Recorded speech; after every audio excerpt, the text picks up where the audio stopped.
বিসমিল্লাহির রহমানির রহিম। আজকে আমরা জানব তাকসিম ও তাওহিদ অর্থাৎ তাওহিদ বিভাজন নিয়ে।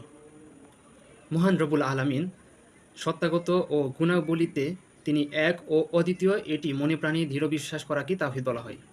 সর্বপ্রথম হাফেজ ইবনে তাইমিয়া এই তাওহিদকে স্বতন্ত্র তিনটি আলাদা আলাদা ভাগে ভাগ করেন। তার পূর্বে কেউ তাওহিদকে এভাবে আলাদা আলাদাভাবে তিনটি ভাগে ভাগ করেননি, তিনি সর্বপ্রথম এটি ভাগ করেন। তিনি এই ভাগটি করার দ্বারা তার গুমরাহি প্রকাশ করেন এবং এই প্রকারকরণটি সম্পূর্ণ বাতিল এবং ভ্রান্ত। যুগে যুগে উলামায়ে কেরাম এই তাকসিমের বিরোধিতা করেছেন এবং তাওহিদকে এভাবে আলাদা আলাদা ভাগ করার বিরোধিতা করেছেন। এভাবে তাওহিদকে আলাদা আলাদা তিনটি ভাগে ভাগ করলে অনেক বড় জটিলতার সৃষ্টি হয় এবং আকিদায় অনেক বড় ভ্রান্তি তৈরি হয় এবং মুসলমানদের মাঝে অনেক বড় বড় খেলাফ এবং মতানৈক্য ও বিভ্রান্তির সৃষ্টি হয়েছে এই তিনটি ভাগ আলাদা আলাদা করার কারণে। তাওহীদের তিনটি ভাগের মাঝে আছে আসমাউ ও সিফাত, অর্থাৎ আল্লাহ তাআলার সকল নাম ও গুণের ক্ষেত্রে তাকে এক ও অদ্বিতীয় বলে বিশ্বাস করা। আরেকটি আছে আর রুবুবিয়ত। রুবুবিয়ত মানে হলো আল্লাহ তাআলার সকল কার্যক্রমে অন্য কাউকে শরিক না করা, অর্থাৎ রব হিসাবে শুধুমাত্র আল্লাহকেই বিশ্বাস করা। ইমাম ইবনে তাইমিয়া সহ তার অনুসারীরা বর্তমানে আহলে হাদিসরা বলতে চান যে যারা মুশরিক, আল্লাহর সাথে শরিক করে, তারাও এই আর রুবুবিয়াতের অন্তর্ভুক্ত, অর্থাৎ তারাও এই তাওহীদের একটি ভাগের মাঝে পড়ে এবং তারাও তাওহীদে বিশ্বাসী। কেন? কারণ তারা রব হিসাবে একজন না একজনকে অবশ্যই মান্য করে। মুশরিকরা যেহেতু জীবন দানকারী, মৃত্যু দানকারী এবং রিজিক দানকারী বা আমাদের পরিচালনাকারী হিসাবে একজন রবকে স্বীকার করে, এজন্য মুশরিকরাও আর রুবুবিয়তের অন্তর্ভুক্ত, অর্থাৎ তারাও এই তাওহীদবাদী, যেহেতু তারা রব হিসাবে স্বীকার করে একজনকে। এজন্য ইবনে তাইমিয়া ও তার অনুসারীরা বলতে চায় যে মুশরিকরাও এই তাওহীদের অনুসারী আর রুবুবিয়তের দিক থেকে। ইবনে তাইমিয়ার পন্থীদের যুক্তি কেমন যেন এমন যে কোথাও যদি ইসিম পাওয়া যায় তাহলে এটাকে কালিমা বলা যাবে, আবার যদি ফেল পাওয়া যায় তাহলে এটাকে কালিমা বলা যাবে, হরফ পাওয়া গেলেও কালিমা বলা যাবে। কারণ ইবনে তাইমিয়া বলতে চাচ্ছেন যে যদি কারো মাঝে রুবুবিয়ত পাওয়া যায় তাহলে সেটাও কি তাওহীদের অন্তর্ভুক্ত হবে। কারণ তাদের মতে আর রুবুবিয়ত হলো তাওহীদের একটি স্বতন্ত্র আলাদা একটি প্রকার। আরেকটি হলো আল উলুহিয়াত। উলুহিয়াত মানে হলো শরীয়তের সকল প্রকার ইবাদত শুধুমাত্র একমাত্র আল্লাহ তাআলার জন্যই করা এবং অন্য কাউকে এতে শরিক না করা। এই উলুহিয়াত প্রকারের মাধ্যমে আহলে হাদিসরা অর্থাৎ ইবনে তাইমিয়া পন্থীরা বলতে চায় যে উলুহিয়াত মানে শুধুমাত্র আল্লাহ তাআলার ইবাদত করতে হবে, অন্য কারো ইবাদত করা যাবে না। সুতরাং দোয়া করা বা কাউকে ডাকা বা সেজদা করা অথবা কাউকে ভয় করা, আল্লাহ তাআলার ব্যতীত অন্য কাউকে ভয় করলেও সে এটা শিরিক হবে, মানে এটা উলুহিয়াত হবে না। এবং কাউকে যদি বেশি ভালোবাসে বা কারো কাছে যদি সাহায্য চায়, কারো যদি ওসিলা দেয়, তাহলে কেমন যেন সে উলুহিয়াতকে ত্যাগ করলো, মানে শুধুমাত্র আল্লাহ তাআলার জন্য ইবাদত করলো না বা আল্লাহ তাআলা ইলাহ বলে মেনে নিল না, বরং যার ওসিলা চাইলো, যার ওসিলা দিয়ে দোয়া করলো, কেমন যেন সেই ওসিলা চাওয়া ব্যক্তিকেও সে এখানে ইলাহের সাথে শরিক করেছে বলে তারা মনে করে। এমনকি তাওহীদের এই যে একটি প্রকার উলুহিয়াত, এই উলুহিয়াত মানে তারা এটাই বুঝে যে শুধুমাত্র আল্লাহ তাআলার জন্য সব করতে হবে। বরং তারা আরও বলে যে স্ত্রী অথবা নিজের চাকরি বা টাকা পয়সাকে যদি আল্লাহর চেয়ে বেশি ভালোবাসে বা নিজের স্ত্রীকে অথবা নিজের চাকরিকে, নিজের কাজকর্মকে, টাকা পয়সাকে যদি আল্লাহর থেকে বেশি প্রাধান্য দেয়, তাহলে কেমন যেন সে স্ত্রী অথবা সেই চাকরি অথবা টাকা পয়সার ইবাদত করে এবং কেমন যেন সে শিরিক করে আল্লাহর সাথে। এরকম অবান্তর কথাবার্তা তারা বলতেছে। এবং সালাফি বা ইবনে তাইমিয়া পন্থীদের অনেকে আর বলেছে যে আপনার ঘুমের প্রতি যদি ভালোবাসাটা আল্লাহর ডাকের চাইতে, অর্থাৎ আল্লাহ তাআলা যে ডাকেন তাহাজ্জুদের সময়, এই তাহাজ্জুদের সময় আপনি যদি তাহাজ্জুদ না পড়েন, বরং আল্লাহর থেকেও বেশি ঘুমকে প্রাধান্য দেন, তাহলে আপনি শিরিক করবেন। এমনকি আপনি যদি আপনার স্ত্রীকে আল্লাহর চেয়ে বেশি ভালোবাসেন, তাহলে সেটাও শিরিক হবে বলে তারা মনে করে। কিসের ভিত্তিতে? এই তাওহীদের প্রথম ভাগ উলুহিয়াতের ভিত্তিতে। উলুহিয়াত মানে শুধুমাত্র আল্লাহ তাআলার জন্য সকল কাজ করতে হবে, এখানে অন্য কাউকে শরিক করা যাবে না। মূলত ওসিলা দেওয়া বা অন্য কাউকে ভালোবাসা, কারো সাহায্য চাওয়া, কাউকে ডাকা, এগুলো মূলত শিরকের অন্তর্ভুক্ত হয় না। সামনে আমি যুক্তি দিতেছি। এই উলুহিয়াত প্রকারের মাধ্যমেই তারা বলে যে তাবিজ ব্যবহার করাও কেমন যেন এই ইলাহের সাথে শরিক করা হয়, মানে তাবিজ ব্যবহার করা মানেও উলুহিয়াতকে অস্বীকার করা। আর মুশরিকরা রুবুবিয়তকে স্বীকার করে, অর্থাৎ আল্লাহকে অথবা যে কোনো একজন তাদের দেবতাকে রব হিসাবে মান্য করে এবং রব হিসাবে তারা জানে, বিশ্বাস করে, মানে পালনকর্তা, আল্লাহ তাআলার রিজিকদাতা হিসাবে তারা মান্য করে, কিন্তু তারা উলুহিয়াতকে স্বীকার করে না। অর্থাৎ মুশরিকরা যে কোনো একজন দেবতাকে রব হিসাবে মান্য করলেও তারা কিন্তু অনেক ইলাহের ইবাদত করে, অনেক ইলাহের উপাস্য করে। সুতরাং মুশরিকরা রুবুবিয়তে বিশ্বাসী কিন্তু উলুহিয়াতে বিশ্বাসী না। আহলে হাদিসরা বলতে চায় ঠিক তেমনইভাবে কোনো মুসলমান যদি রুবুবিয়তকে শুধু বিশ্বাস করে এবং এই উলুহিয়াত এখানে যদি তাবিজ ব্যবহার করে অথবা কোনো পীর ধরে, অথবা যদি সে কারো কাছে সাহায্য চায়, অথবা যদি নিজের স্ত্রীকে আল্লাহর থেকে বেশি ভালোবাসে, সে কেমন যেন এই উলুহিয়াতের সাথে শরিক করলো। যেভাবে শরিক করে কারা? মুশরিকরা রুবুবিয়তকে স্বীকার করলেও এই ইলাহের জায়গায় যে তারা কিন্তু একজন ইলাহের উপাস্য করে না, বরং মুশরিকরা একাধিক একাধিক উপাস্যে একাধিক মূর্তির পূজা করে অথবা একাধিক উপাস্য তারা মান্য করে। মুসলমানরাও যদি এই রুবুবিয়তকে স্বীকার করার পর যদি তাবিজ গ্রহণ করে অথবা তারা যদি কোনো পীর ধরে মানে পীরকে অনুসরণ করে অথবা তারা যদি ওসিলা দিয়ে দোয়া করে, তাহলে সেটাও কেমন যেন তাদের মধ্যে তারা উলুহিয়াতের সাথে কোনো একজনকে শরিক করতেছে, নাউজুবিল্লাহ। কেমন যেন তাদের মতে এই মুশরিকদের আর মুসলমানদের, যে সকল মুসলমান তাবিজ গ্রহণ করে অথবা ওসিলা দিয়ে দোয়া করে, তাদের মাঝে এবং মুশরিকদের মাঝে কোনো পার্থক্য নাই। তাদের দাবি হলো এটা। এই সকল অবান্তর দাবি সর্বপ্রথম ইবনে তাইমিয়াই করেছে, এর আগে কেউ এই সকল অবান্তর দাবি করে নাই। এই যে ৩টা ভাগ এবং ৩টা প্রকার, এই প্রকারের দ্বারা মূল ৩টা জিনিস আবিষ্কার করা হয়েছে। সেটা হলো তাওহীদে উলুহিয়াত এবং রুবুবিয়াত, এই দুইটা আলাদা বিষয়, এই দুইটা এক হতে পারে না, এই দুইটা আলাদা আলাদা বিষয়, এই দুইটা নাকি এক হতে পারে না। এবং মুশরিকরা শুধু তাওহীদে রুবুবিয়াতে বিশ্বাসী ছিল, উলুহিয়াতে বিশ্বাসী ছিল না, তাদের এই দুইটা বিষয়। আর ৩ নম্বর আরেকটা বিষয় আবিষ্কার করা যায়, সেটা হলো তাদের দাবি হলো নবী রাসূলগণের প্রেরণের, নবী রাসূলগণকে আল্লাহ তাআলা পাঠিয়েছেন শুধুমাত্র তাওহীদে উলুহিয়াতের দাওয়াত দেওয়ার জন্য। কারণ মুশরিকরা রুবুবিয়াতকে আগে থেকেই মান্য করতো, নবী রাসূলকে শুধুমাত্র উলুহিয়াতের দাওয়াত দেওয়ার জন্য নাকি প্রেরণ করা হয়েছে। এই সকল অবান্তর দাবি আমরা সামনে আলোচনা করতেছি। তার মানে এই যে বিভাজন, তাওহীদকে ৩ ভাগে ভাগ করা হয়েছে, এই বিভাজনের দ্বারা তারা বলতে চাচ্ছে যে শুধুমাত্র রুবুবিয়াত হলেও এটা তাওহীদ হবে, উলুহিয়াত হলেও এটা তাওহীদ হবে। বরং উলুহিয়াত এবং রুবুবিয়াত একটা আর একটার সাথে সম্পূরক নয় এবং একটা আরেকটার জন্য অপরিহার্য নয়। এটা হলো তাদের অবান্তর দাবি। আর এর ভিত্তিতেই তারা মুসলমানদের বিরাট একটা অংশকে কাফের বলে এবং মুশরিক বলে, এই তাকসিমের মাধ্যমে। ইবনে তাইমিয়ার মতে তাওহীদে রুবুবিয়ত স্বীকার করা মানে উলুহিয়ত স্বীকার করা নয়, এবং উলুহিয়ত স্বীকার করা মানে রুবুবিয়ত স্বীকার করা নয়, বরং দুটি আলাদা আলাদা। আর সঠিক মত আহলে সুন্নাত ওয়াল জামাতের মধ্যে তাওহীদ হলো একটি যৌগিক বিষয় এবং এখানে বিভাজন করা যাবে না। যে ব্যক্তি উলুহিয়তে বিশ্বাস করবে সে অবশ্যই রুবুবিয়তকে বিশ্বাস করতেই হবে, এবং যে ব্যক্তি রুবুবিয়তকে বিশ্বাস করবে তাকে অবশ্যই উলুহিয়াতকে বিশ্বাস করতে হবে, তাহলে সে তাওহীদের পূর্ণ দাবিদার হতে হবে। কেউ যদি উলুহিয়াতে স্বীকার করে তাহলে সে রুবুবিয়তকেও স্বীকার করবে, আর রুবুবিয়তে কেউ যদি শিরিক করে তাহলে সে উলুহিয়াতেও শিরিক করবে। একটা আর একটার সাথে অপরিহার্য, অঙ্গাঙ্গিভাবে জড়িত। এজন্য আমাদের মতে আহলে সুন্নাত ওয়াল জামাতের মতে আল উলুহিয়াত, আর রুবুবিয়াত, আল আসমা ওয়াস সিফাত, এই 3টার যৌগিক রূপ হলো তাওহীদ।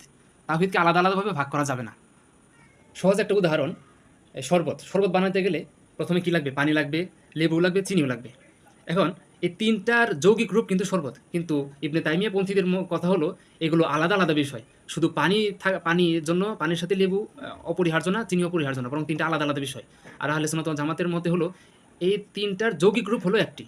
আরও যদি খোলাসাভাবে বা খোলামেলা বলতে চাই তাহলে বলতে পারি স্বামী এবং স্ত্রীর যৌগিক রূপ যেমন সন্তান, ঠিক তেমনিভাবে উলুহিয়াত, রুবুবিয়াত, আল আসমা ওয়াস সিফাত, এই 3টার যৌগিক রূপ হলো তাওহীদ।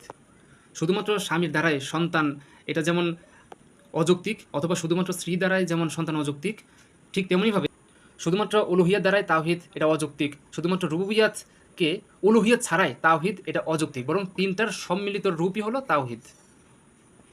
এই তাকসিম ও তাওহীদে ইবনে তাইমিয়ার সাথে আহলে সুন্নাত ওয়াল জামাতের মূল মতানৈক্য হলো এই বিভাজনটা করা যাবে না, বরং উলুহিয়াত, রুবুবিয়াত এবং আসমা ওয়াস সিফাত, এই 3টা যার মাঝে আছে সেই হলো বা সেটাই হলো প্রকৃত তাওহীদ। শুধুমাত্র রুবুবিয়াত তাওহীদ হতে পারে না। যদি এটা মেনে নেওয়া হয় শুধুমাত্র রুবুবিয়াতই তাওহীদ হতে পারে অথবা শুধুমাত্র উলুহিয়াতে তাওহীদ হতে পারে, তাহলে যুগে যুগে অনেক অনেক শত শত হাজার হাজার মানুষকেই কী বলতে হবে? কাফের বলতে হবে এবং মুশরিক বলতে হবে। উলুহিয়াত এসেছে ইলাহ শব্দ থেকে, আর রুবুবিয়াত রব থেকে।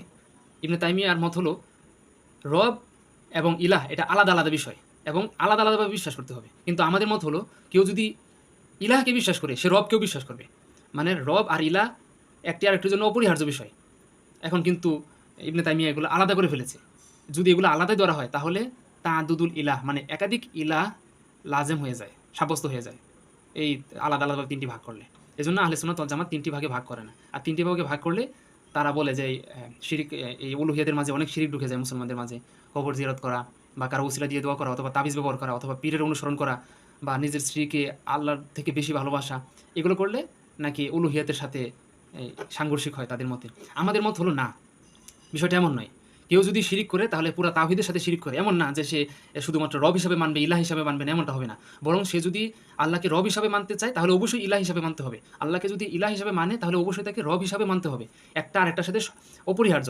সে রব হিসাবে মানবে, ইলাহ হিসাবে মানবে না, বিষয়টা এভাবে যৌক্তিক ও পরিপূর্ণ হবে না, বরং ইলাহ হিসাবে মানলে রব হিসাবে মানতে হবে। কারণ রব আর ইলাহ আলাদা আলাদা কোনো বিষয় নয়। কিন্তু ইবনে তাইমিয়ার এই প্রকার দ্বারা বোঝা যাচ্ছে যে ইলাহ হলো একজন আর রব হলো আরেকজন, বা দুইটার মাঝে পার্থক্য আছে, দুইটা একই বিষয় নয়। কিন্তু আহলে সুন্নাত ওয়াল জামাতের সঠিক মত, এটাই সঠিক মত যে ইলাহ যিনি, রব তিনিই। কিন্তু ইবনে তাইমিয়ার মতে ইলাহ, ইলার উপর আলাদা ইমান আনতে হবে, ইলার উপর ইমান আনলেই হবে না, রবের উপর আলাদা ইমান আনতে হবে। এই রব আর ইলাহ এই যে একই বিষয়, সেটার দলিল দিচ্ছি এখন। আল্লাহ তাআলা প্রশ্ন করেছিলেন, আলাস্তু বি রব্বিকুম, আমি কি তোমাদের রব নই? এখানে আল্লাহ তাআলা কিন্তু রব শব্দ ব্যবহার করেছেন। এর মানে কি এটা শুধুমাত্র এখানে তিনি রব বলতে রবই বুঝিয়েছেন? এখানে কি শুধুমাত্র রবই বোঝানো হয়েছে, ইলাহ বোঝানো হয়নি? অলু বালা, সবাই বলেছিল অবশ্যই আপনি আমাদের রব। এখানে রব বলতে কি শুধুমাত্র রবই বোঝানো হয়েছে, উলুহিয়াত বোঝানো হয় নাই? এই রব বলার দ্বারা এখানে উলুহিয়াতের সাক্ষ্য কিন্তু বিদ্যমান রয়েছে। সুতরাং এর দ্বারা বোঝা যায় যে রব আর ইলাহের মাঝে কোনো পার্থক্য নেই। আবার আর একটু খেয়াল করুন, কবরে প্রশ্ন করা হবে মান রব্বুকা, তোমার রবকে, নাকি আবার প্রশ্ন করা হবে মান ইলাহুকা, তোমার ইলাহকে? আলাদা আলাদা কি দুইটা প্রশ্ন করা হবে যে তোমার রবকে, তোমার ইলাহকে? আলাদা আলাদাভাবে দুইটা প্রশ্ন করা হবে, নাকি একটা প্রশ্ন করা হবে? মান রব্বুকা একটা প্রশ্ন করা হবে, এবং এই রব শব্দের ভিতরেই মান ইলাহুকা এই কথাটা উজ্জ্ব আছে, এই কথাটা এটার ভিতরে বিদ্যমান রয়েছে। সুতরাং বুঝতে পারলাম এখানে রব বলে ইলাহকে বোঝানো হয়েছে। আবার একটু খেয়াল করুন, আমরা কালিমাতে পড়ি লা ইলাহা ইল্লাল্লাহ। যদি তারা বলে রব এবং ইলাহ আলাদা, তাহলে কালিমাতে বলতে হবে লা ইলাহা ইল্লাল্লাহ, লা রব্বা ইল্লাল্লাহ, এরকম দুইবার বলতে হবে। কিন্তু আমরা লা রব্বা ইল্লাল্লাহ বলি না কেন? কারণ লা ইলাহা, এই ইলাহ শব্দের ভিতরে কিন্তু রব শব্দটা বিদ্যমান রয়েছে। এজন্য আমরা বলি লা ইলাহা ইল্লাল্লাহ, মানে হলো আল্লাহ ছাড়া কোনো ইলাহ নাই, আল্লাহ ছাড়া কোনো রব নাই, একই অর্থ এখানে বহন করতেছে। অর্থাৎ এই ইলাহ শব্দের ভিতরেই রব শব্দটাও কিন্তু নিহিত রয়েছে। এরকম আরও অনেক দলিল আছে। ভিডিওটা বেশি লম্বা হয়ে যাবে, এই জন্য আর বেশি দলিল দিতে সময় হচ্ছে না। তো আরও অনেকগুলো দলিল আছে যে ইলাহ আর রব একই বিষয়। কিন্তু ইবনে তাইমিয়া যে দাবি করতেছেন যে মুশরিকরা রুবুবিয়াতকে স্বীকার করে আর উলুহিয়াতকে স্বীকার করে না, সুতরাং তারাও কেমন যেন এই তাওহীদের একটা অংশকে স্বীকার করে। আমাদের মতে তারা রুবুবিয়াতকে স্বীকার করে, এখন যদি উলুহিয়াতকে স্বীকার করে তাহলে প্রকৃত তারা তাওহীদের দাবিদার হতে পারবে, তারা তাওহীদবাদী হবে। কিন্তু তারা শুধুমাত্র রুবুবিয়াতকে স্বীকার করলেই তারা তাওহীদের অধিকারী হতে পারবে না। যেমনিভাবে শুধুমাত্র পানি দিয়ে শরবত হয় না, অথবা শুধুমাত্র লেবু দিয়ে শরবত হয় না, শুধুমাত্র চিনি দিয়ে হয় না, বরং তিনটার যৌগিক সমন্বয়ে কিন্তু শরবত হয়। ইবনে তাইমিয়ার এই ঈমান বিধ্বংসী এই প্রকরণের দ্বারা সে দাবি করেছে যে মুশরিকরা নাকি রুবুবিয়াতে বিশ্বাসী ছিল। বরং এখন প্রমাণ করব মুশরিকরা রুবুবিয়াতে বিশ্বাসী ছিল না। দেখুন, মুশরিকরা যে রব হিসাবে একজনকে মান্য করতো না, তার প্রমাণ কোরআন থেকে দেখুন। এই যে সূরা ইউসুফে আছে আরবাবুম মুতাফাররিকুনা খায়রুন আমিল্লাহুল ওয়াহিদুল কাহ্হার, ভিন্ন ভিন্ন অনেক উপাস্য উত্তম, নাকি একক পরাক্রমশালী আল্লাহ উত্তম। এই আরবাবুন, রব এর জমা হলো কি আরবাবুন। এর দ্বারা বোঝা যাচ্ছে যে ইউসুফ আলাইহিস সালামের সময় মুশরিকরা একাধিক রবের উপাস্য করত। সুতরাং ইবনে তাইমিয়া যে দাবি করলো যে তারাও রুবুবিয়তে বিশ্বাসী ছিল, কোথায় তারা রুবুবিয়তে বিশ্বাসী ছিল? তারা তো একাধিক মাবুদের উপাসনা করত। সূরা মারিয়ামে খেয়াল করেন, অত্তাখাযু মিন দুনিল্লাহি আলিহাতান, আর তারা আল্লাহ ছাড়া এমন বহু ইলাহ গ্রহণ করেছে। তার মানে মুশরিকরা কিন্তু আল্লাহ ছাড়া অনেক ইলাহ গ্রহণ করেছিল। দেখুন এই আয়াতে খেয়াল করুন, এখানেও কিন্তু আমি সময়ের অভাবে পুরোটা পড়ছি না। আর বাবান মানে তারা আর বাবা মিন দুনিল্লাহ, আল্লাহ তাআলা ব্যতীত অন্যদেরকে, মানে আহবার মানে ইহুদি ধর্মগুরু এবং খ্রিস্টান যারা সন্ন্যাসী ছিল তাদেরকে রব হিসাবে তারা গ্রহণ করেছে। সুতরাং মুশরিকরা তাওহীদে রুবুবিয়ার বিশ্বাসী ছিল, অর্থাৎ আল্লাহকে রব হিসাবে বিশ্বাস করত। এই কথাটা কিভাবে প্রমাণিত হলো ইবনে তাইমিয়ার কাছে? এই তাকসিম থেকে আরেকটি প্রশ্ন আবিষ্কার হয়েছে, সেটি হলো যে নবী রাসূলগণের প্রেরণের উদ্দেশ্য ছিল তাওহীদে উলুহিয়ার দাওয়াত দেওয়া। কারণ মুশরিকরা নাকি রুবুবিয়াতে বিশ্বাসী ছিল, আর উলুহিয়াতে দাওয়াত দেওয়ার জন্য নবী রাসূলগণ প্রেরিত হয়েছেন। যদি তাই হয় তাহলে কোরআনে আল্লাহ তাআলা কেন ফাকালা, ফেরাউন বলেছে আনা রাব্বুকুমুল আলা, অর্থাৎ আমি তোমাদের সর্বোচ্চ রব। এখানে ফেরাউন কিন্তু নিজেকে রব দাবি করতেছে। কোথায়? ফেরাউন তো রব স্বীকার করে নাই আল্লাহকে, বরং সে নিজেকে রব দাবি করতেছে। আর মুসা আলাইহিস সালাম ও হারুন আলাইহিস সালাম ফেরাউনের কাছে যে কিসের দাওয়াত দিয়েছে? রুবুবিয়তের দাওয়াত দিয়েছে।